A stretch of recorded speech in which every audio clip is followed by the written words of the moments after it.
In terms of what readers can expect from Chain of Thorns, Chain of Iron ended on a lot of cliffhangers. We had Cordelia running off to Paris with Matthew. We have Lucy escaping to Cornwall with Jesse. Everybody's relationship is up in the air. And there's also the question of what is going on with Belial and Tatiana. So I think with Chain of Thorns, we can look forward to picking up exactly where the previous book left off. We're going to catch up with all of the characters, see where they're at, what they're doing.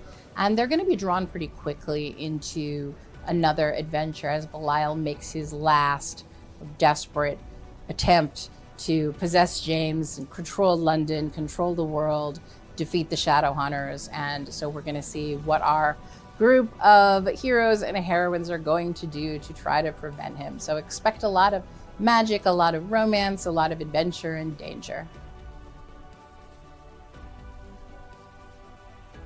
So I usually like to go on a research trip to London when I'm working on a book that's set in London. At this time, it was really difficult because of the pandemic. I was working on Chain of Thorns at home.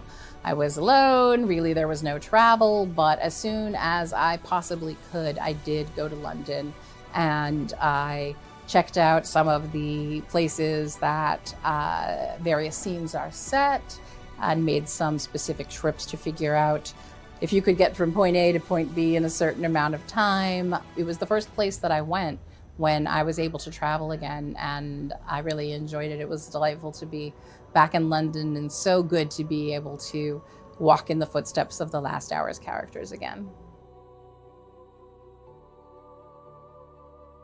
Do I have a favorite character from The Last Hours? That's always hard because I tend to love all of the characters. I really love Cordelia. She's brave, she's stubborn. I love Lucy. She's a writer like me.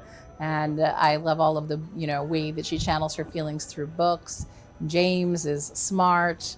He's clever, he's determined. Thomas is loyal. Christopher is brilliant. Matthew is so vulnerable. Anna is so charismatic. So I think I have to say that one of the things I really like about Chain of Thorns is that in The Last Hours, the characters all sort of work together as an ensemble in that they've known each other all of their lives, and they kind of create sort of one character that I like to call Team Good.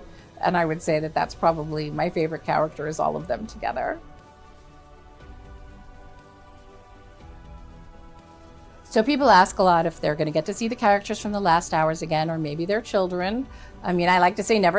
It'd be fun to do something involving the children of The Last Hours characters in, say, the roaring 20s when they're adults. So that would be a lot of fun. But the only definite plan I have is that one character I would like to do a series of short stories about, a bit like the Bane Chronicles or Tales from Shadowhunter Academy. And I can't tell you who that character is yet because it would spoil who survives Chain of Thorns, but hopefully it's a character people will be excited to see more from.